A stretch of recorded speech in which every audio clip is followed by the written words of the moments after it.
All right, another day, and we are bending tube. We have the belly pieces, we have the slider pieces, and we have the front shock hoops. So we've had to calibrate the bender, make sure everything is, well, right on point, really. Now we get to do some of the more complex bends, like the A-pillar, which comes up and comes around. And then we have the main support that runs all the way front to rear. So that's gonna be really interesting, but with our values figured out, I think we're gonna get it. We've got the two main belly support tubes that run front to back on the bottom.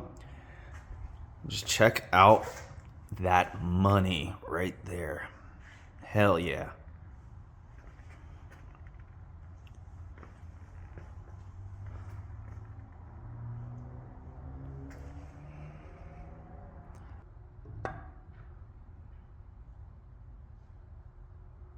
That's what we like.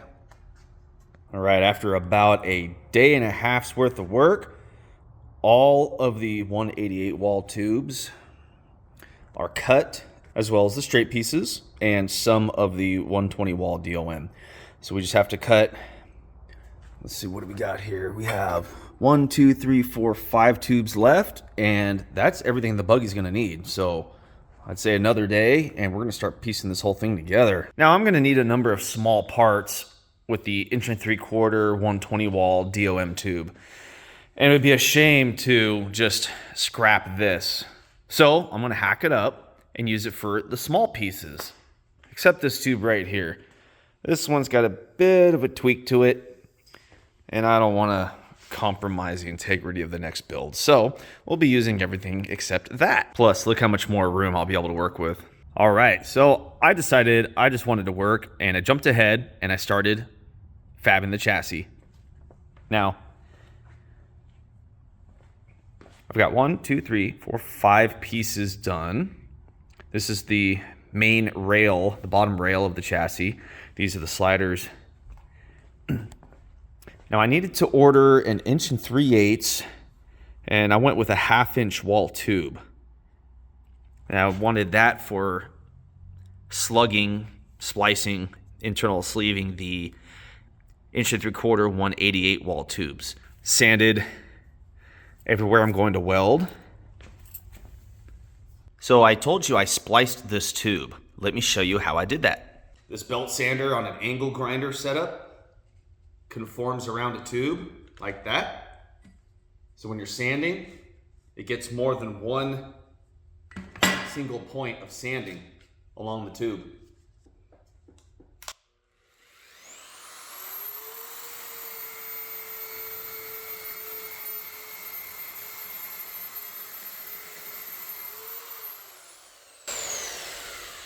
And even as quick as that, well, actually you can't see it because it's rotated. But where it makes contact, eats it up pretty quick. So this will make short work.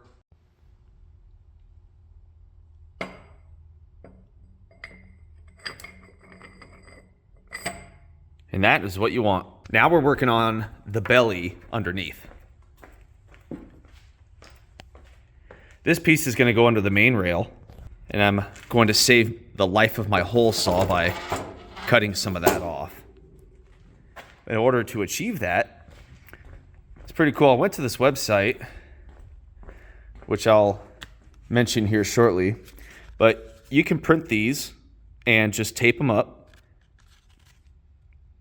and you can set the angle at which you want to mark the tube. So that tube went here. I have my backstops. Now I have my overall height. I know my tube's gonna go here. This one's gonna come down. This marks right there with the white pen. And now I get to cut. So I know that the very top of the bar to where the cope meets the sliders is going to be exactly 45 inches. And I know this floor area is very flat. I can trust that. I'm going to go right along the edge here of the tube. And I'm going to set this cope at 45.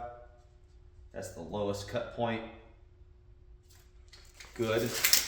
And now I need to straighten it to go along this axis here.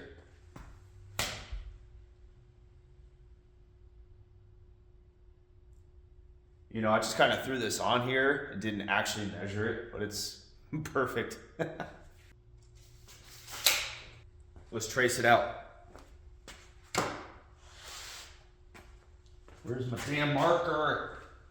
Ah, found it.